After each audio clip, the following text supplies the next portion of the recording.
गुरुवर पधारो हृदय में विराजो, गुरुवर पधारो हृदय में विराजो।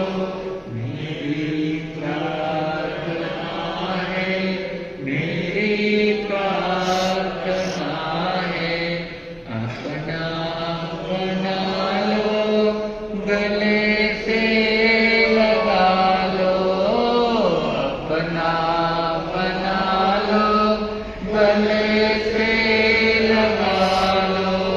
तुम्हें वंदना है, तुम्हें वंदना है, तुम्हें वंदना है, तुम्हें वंदना है। पंच परमेश्वरी भगवंतों के पवित्र पावन स्मृति में कोटिशाह वंदन। शासनपति भगवान महावीर स्वामी के चरण में कोटिशाह वंदन। भक्तों के भगवान राष्ट्र संत आचार्य सम्राट पूज्य गुरुदेव श्री आनंद ऋषि जी महाराज साहब के चरण में कोटिशाह वंदन। वर्तमान आचार्य श्री जी, युवाचार्य श्री जी, महाराज पत्रवर्तक पूज्य गुरुदेव श्री जी, प्रबुद्ध विचारक पूज्य श्री आदर्श ऋषि जी महाराज साहब के चरणों में कोटिशाह वंदन। जिनवाणी का पान करने के लिए पहुंचे हुए धर्मानुरागी भाइयों, माताओं, बहनों, आप सभी के भीतर विराजमान शुद्ध स्वरूप परमात्मा को भाव सहित वंदन। अनादिकाल से हमारी आत्मा कर्मों के द्वारा जड़ होती जा रही है। आत्मा का मूल स्वभाव है हल्का, और हल्की जो भी चीज रहती है वो क्या हो जाती है, ऊपर की तरफ उड़ जाती है। जैसे तेजी से हवा आ रही है, रास्ते में पत्ते पड़े हैं, कागज के कुछ टुकड़े पड़े हुए हैं, तो कहां पर चले जाते हो? पतंग हल्की है, उड़ते उड़ते कहां तक वो पहुंच जाती है। यानी जो हल्की चीज होती है उसका अपने आप स्वभाव होता है, निमित्त हवा का, पवन का मिलता है और वह ऊपर की ओर उड़ जाती है। हम और आप सभी संसार में है, इसका कारण क्या है? हमारी आत्मा जड़ है। हमारी आत्मा कर्मों के द्वारा जड़ बनी हुई है, और जड़ वस्तु चाहे आप ऊपर फेंक लो, वापस क्या हो जाती है? नीचे आ जाती है। अगर हमें हमारी आत्मा को परमात्मा बनाना है, अगर हमें हमारी आत्मा को सिद्ध की शिला पर पहुंचाना है, तो हम सभी का परम कर्तव्य होता है, हम सर्वप्रथम हमारी आत्मा को हल्की बनाएं। हम सर्वप्रथम हमारी आत्मा को, जो कर्म लगे हुए हैं, जो कर्म के लेयर से आत्मा के ऊपर जो आवरण आए हुए हैं, इन आवरणों को हटाने का प्रयास करेंगे तो परमात्मा पद हमसे दूर नहीं है। इसलिए मोक्ष जाने की जितनी भी सरल रास्ते, शॉर्टकट के मार्ग है, उन्हीं की हमारी एक एक सीरियल आगे चल रही है।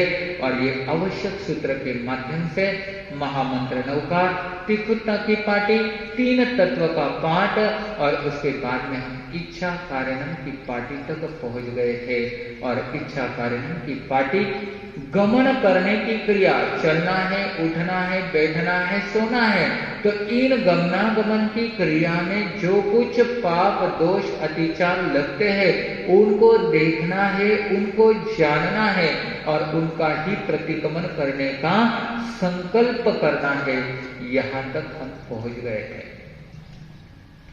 जो भी हमारी आत्मा को छोटे बड़े कर्म लगते हैं, दोष लगते हैं, उन दोषों से निवृत्ति के लिए हम क्या करते हैं? शॉर्टकट का एक शब्द यूज करते हैं, मिच्छामि दुक्कडम।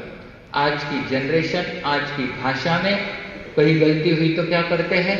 सॉरी बोल देते हैं।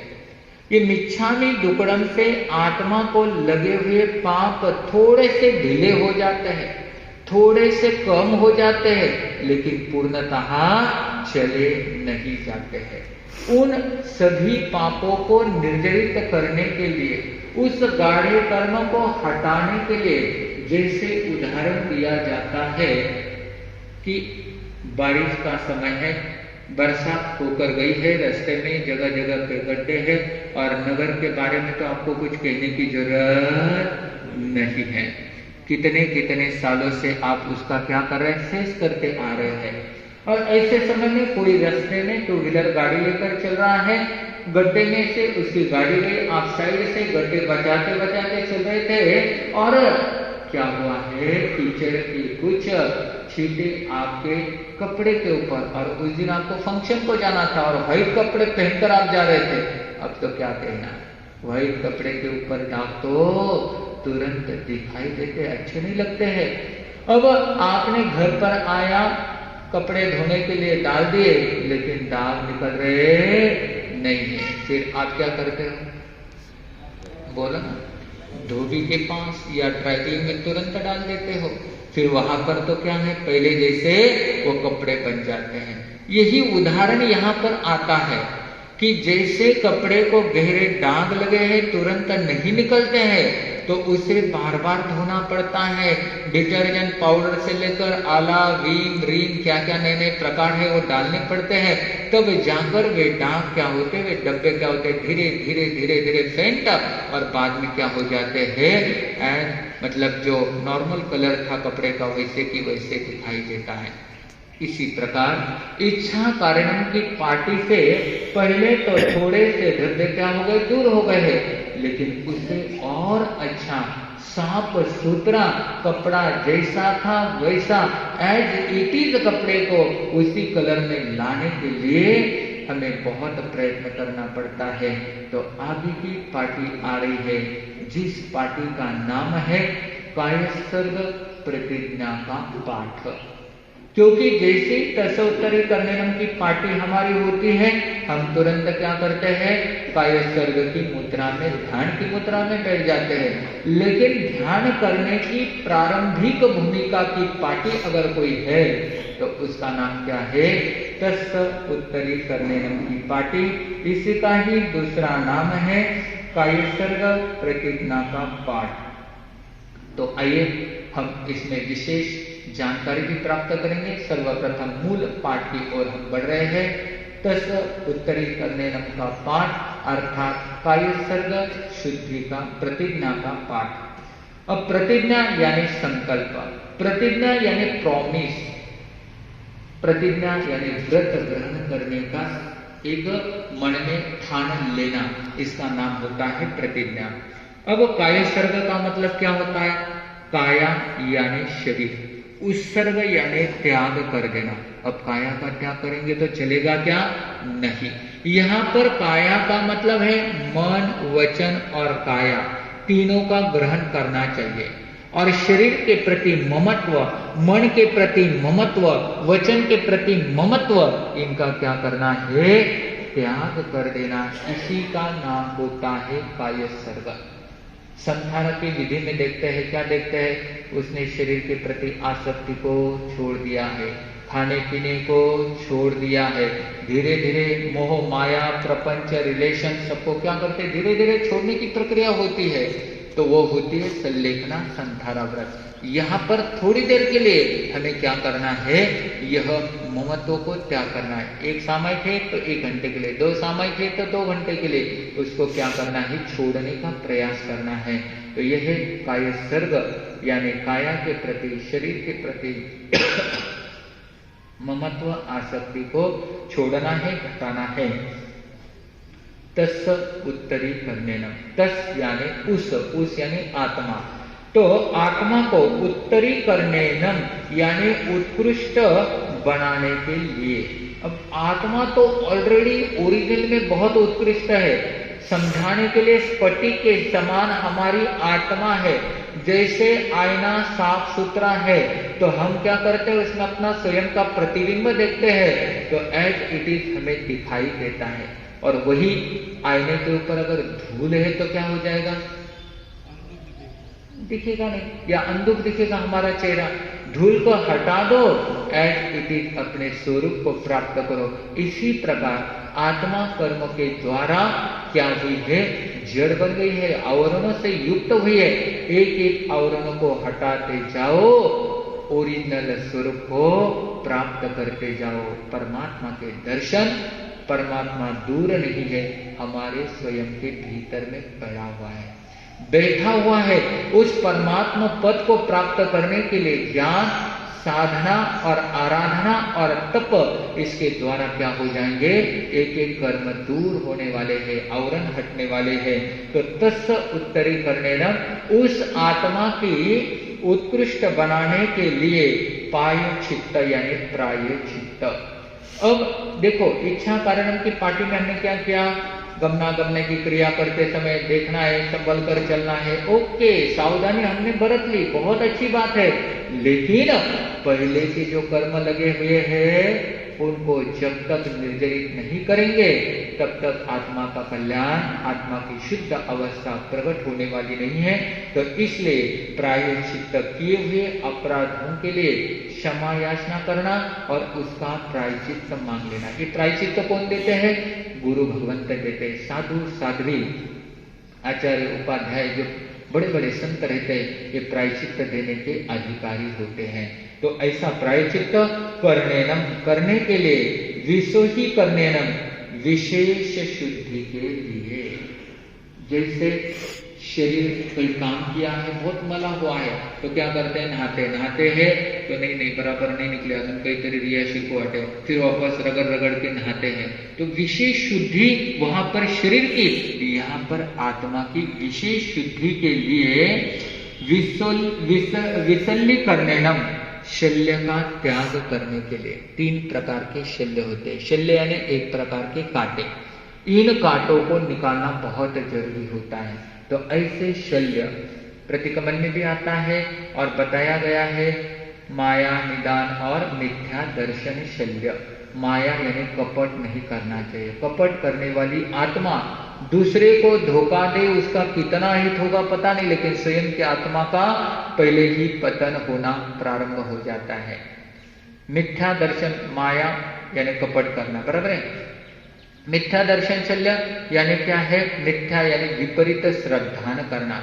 जो जैसा है उसको वैसा नहीं मानना है, और जो जैसा नहीं उसको रियल मान लेना है। ये क्या है, मिथ्या बताया गया है। तो इस प्रकार यहाँ पर 3 शल्यों का त्याग करने के लिए पावानम, पाप यानी अशुभ, जो जो शुभ होता है वो पुण्य होता है, जो जो अशुभ होता है वह पाप होता है। सीधा गणित है। अगर हमें सुख मिल रहा है तो समझ लेना पुण्य कर्म का उदय है, हमें दुख मिल रहा है, यातना पीड़ा मिल रही है, अशुभ कर्म का उदय। किसी को निमित्त मत मानो। अगर आप दूसरे को निमित्त मानते हैं तो नए कर्म का बंध परंपरा चालू करते हो। यहाँ पर एक ही समझ लेना, थाली में ठंडी रोटी आई है तो किसी के कारण नहीं आई, मेरे कर्म के द्वारा ही मुझे मिल गई है। और बादाम का शिरा, हलवा मिल गया तो मेरे ही अपने शुभ कर्म का उदय है। तो कोई भी बाकी सिर्फ निमित्त पढ़ते हैं, निमित्त को आप अगर परफेक्ट मान लेते हो तो क्या हो जाता है, नए कर्म का बंध होता है। इसलिए सिर्फ हमें क्या करना है, स्वयं के शुभाशुभ कर्म का निमित्त मानते हुए आगे चलना है, ताकि हमारी आत्मा पाप कर्म से बच जाए। कम्माणम यानी अशुभ कर्मों का निघायन ठाए, नाश करने के लिए। पहले अशुभ का नाश करो, पहले शुभ अशुभ का नाश करोगे तो आप शुभ में आ जाओगे, और धीरे धीरे शुभ से शुद्ध में आप पहुंच जाते हो। और जैसे ही परम शुद्ध पाना है तो शुभ भी छोड़ना पड़ता है। इसलिए शॉर्ट में कहते हैं, पाप से बचने के लिए पुण्य किया करो। क्या है, पाप से बचने के लिए पुण्य किया करो, पुण्य बढ़ेगा। पाप भी क्या करना है, धीरे धीरे बचने का प्रयास करोगे, और आगे मोक्ष पाना है तो फिर पुण्य को भी धीरे धीरे छोड़ना पड़ेगा, तब मोक्ष की प्राप्ति हो जाएगी। कौसर्गम कायसर्ग, थामी यानी करता हो। आत्मा की विशुद्धता के लिए, विशेष शुद्धि के लिए, पाप कर्मों को नष्ट करने के लिए, ये 2 ही रीजन है। इसके लिए मैं क्या कर रहा हूं, कायसर्ग थामी यानी करता हूं, अनर्थ नीचे दिए हुए आगारों के सिवाय। अभी देखिए, जो भी आगार जो होते हैं व्रतों में रहने वाली छूट का नाम होता है आगार। रात्रि भोजन का त्याग दो, हमारा साथ ले लो, और फिर ध्यान में आ गया आज बीमारी है, डॉक्टर ने दवा रात को देने के लिए बोली है, ये करना पड़ रहा है, वो करना पड़ रहा है, व्रत हमारा ब्रेक हो जाता है। तो कभी भी पचकान लेते समय आगार लीजिए, यूज करो, अच्छी बात है। जैसे कौन बनेगा करोड़पति में आप क्या करते हो, हेल्पलाइन लेते हो ना, जरूरत पड़ने के बाद ही हेल्पलाइन का यूज करते हो। यहां पर भी जरूरत पड़ी तो यूज करो, नहीं तो क्या है वो अपने आप क्या हो जाएगा, छूट जाएगा। तो इसी प्रकार यहाँ पर आगार रखना बहुत महत्वपूर्ण है। अब उस आगार कैसे है, आगार लेने से व्रत हमारा भंग नहीं होता है। जैसे रात्रि भोजन का महीने का त्याग ले लिया और कुछ दिक्कतें आ गई, तोड़ना पड़ा, तो दोष लगता है, वापस प्रायश्चित लेना पड़ता है। अगर पहले 5 दिन का आगार रखा, गाँव गोद खुला जाने का, उसमें 5 दिन का सारा आगार रखा, तो आप उसको कभी इमरजेंसी में यूज कर सकते हो। अब कौन कौन से 13 प्रकार के आगार बताए हैं। उस सीएनम, ऊंचा श्वास। अब काय सर्ग कर रहे हैं और ऐसे लग रहा है सांस लग रही है, सांस नहीं आ रही, ऊंचा श्वास ले लिया, तो ये भी क्या है, आगार रखना पड़ता है पहले। फिर निस्सीयनम, नीचा श्वास, श्वास छोड़ रहे हैं। फिर उसके बाद बताया खांसीनम। अब खांसी को रोके कितना रोक सकते हैं, लेकिन वो नेचुरली है, आ जाती है। ये सारे नेचुरल बताए गई चीजें हैं।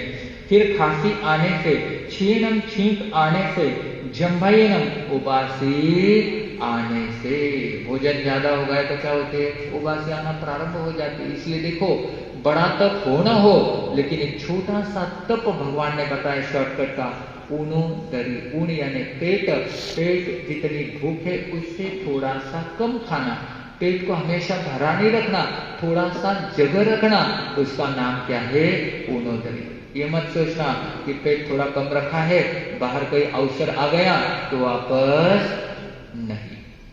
जब भूख लगे तब खाना चाहिए, तो व्यक्ति बीमार नहीं पड़ता है। जितनी भूख है उससे थोड़ा कम खाना चाहिए, तो व्यक्ति बीमार नहीं पड़ता है। तो जम्भयनम उबासी आने से, उद्वयनम डकार आने से, नेचुरली है, डकार अचानक आ जाती है। वाइन सगेनम, गैस पास होने से, अधवायु निकलने से, भमलिए चक्कर आने से, कभी कभी कमजोरी आती है, बहुत काम हो गया, खाना पीना नहीं कर लिया और बैठे सामयिक में, तो क्या होता है, चक्कर आने के चांसेस रहते हैं। पित्त मूर्छाएं, पित्त बढ़ने से मूर्छा होती है। और सुह में ही थोड़ा सा सूक्ष्म, एकदम स्लाइटली क्या है, अंग संचालन। अब ठंडी लगती है, कभी कभी किसी को ठंडी सहन नहीं होती, तो क्या होता है, तुरंत अंग संचालन, थोड़ा सा वाइब्रेशन शरीर में हो जाता है। सुह में थोड़ा सा खेल संचालन, कफ का संचार हो गया। अभी जैसे व्याख्यान देते हैं हम, या आप लोग बोलते हैं, बोलते बोलते कभी कभी थोड़ा सा कफ अगर गले में है तो आवाज चेंज हो जाता है, बैठ जाता है। तो इस प्रकार सुह में थोड़ी सी दिट्ठी संचालन, आंखें बहुत देर तक बंद कर ली। छोटे बच्चे देखो ना, ध्यान में बैठने के लिए बोलो उनको, आंखें बंद करने के लिए बंद करते, फिर धीरे से खोलते हैं, कोई आया क्या, आवाज कहाँ से आ रही है, क्या हो रही, तो थोड़ा सा क्या है, दृष्टि इधर उधर चले जाने से, एवं ये इस प्रकार के दूसरे आगारों में से मेरा कायसर्ग अभगो, भंग नहीं, अविराज्यो, अखंडित हो। कायसर्ग बीच में ब्रेक नहीं हो, भंग नहीं हो, टूटे नहीं, मेरा कायसर्ग अखंड हो। इसलिए पहले ही मैंने ये 13 ही आकार रख लिए हैं। जाओ जब तक अरिहंतानम, कायसर्ग खोलने की पार्टी कौन सी है, शब्द कौन सा है, नमो अरिहंतानम। वैसे बोलते हैं तो कायसर्ग में से आप बाहर आ जाते हैं। नमस्कार करके नमोकारेनम, न पारे में न पारो ताव, तब तक कायम यानी काया को, ठाणेनम स्थिर करके, मौनेनम मौन रहकर, झानेनम ध्यान धरकर। देखिए 3 बातें बताई है, काया को स्थिर करना है। ध्यान की प्रक्रिया में सबसे महत्वपूर्ण काया को स्थिर करें। पद्मासन में बैठे, वज्रासन में बैठे, काया को स्थिर करने का प्रयत्न करना है। इसलिए कहते हैं ना, काया को स्थिर करना है तो श्वासोच्छ्वास के ऊपर कॉन्सेंट्रेट करो। श्वास आ रही है, धीरे धीरे श्वास बाहर जा रही है, आती हुई श्वास, जाती हुई उच्छ्वास की ओर मन को एकाग्र करने का प्रयत्न करो, काया की स्थिरता प्रारंभ हो जाती है। सेकंड थिंग यहां पर बताई है वचन की मौनता। वचन से शांत, कोई आवाज नहीं, कुछ नहीं, बस अपने आप को देखने का प्रयत्न करो। मैं कौन हूं, कहां से आया है, मुझे जाना कहां है, इसका चिंतन विचार मनन करना है। और तीसरी बात है वह है हमारे आत्मा को एकाग्र करने का प्रयत्न करना है। तो ये तीन चीजें ध्यान में महत्वपूर्ण है। अपाणम, आत्मा को कषाय आदि से ओसरामी ओसराता हो, त्याग देता हो, आत्मा को क्या करता हो, कषाय आदि से अलग कर देता हो, और कषाय आदि को क्या करता हो, छोड़ देता हो। तो यहाँ पर ये 13 ही आगार तस्थ उत्तरी करनेनम की पाटी के यहाँ पर बताए गए हैं, और इन 13 आगारों के साथ यह पाटी बोली जाती है। यह पाठ प्रकाश का पाठ है। अब आप तो कहेंगे बाहर तो इतना प्रकाश है, और क्या प्रकाश की आपको जरूरत है, बराबर है ना कटारिया जी, सुरेश भाव, लेकिन है जरूरत है। कौन से प्रकाश की जरूरत है, अंतरंग प्रकाश की जरूरत है। और इस पार्टी से आत्मा की विशेष शुद्धि होती है। विशेष शुद्धि यानी क्या है, कर्म के आवरण हट जाते हैं, आत्मा इतनी तेजोपुंज है तो उसका क्या है, प्रकाश हमें दिखाई देना प्रारंभ हो जाता है। तो यह तस्व उत्तरी करने की पार्टी, काय सर्ग प्रतिज्ञा का पाठ की पार्टी, यह प्रकाश की पार्टी है, यह स्वाध्याय की पार्टी है।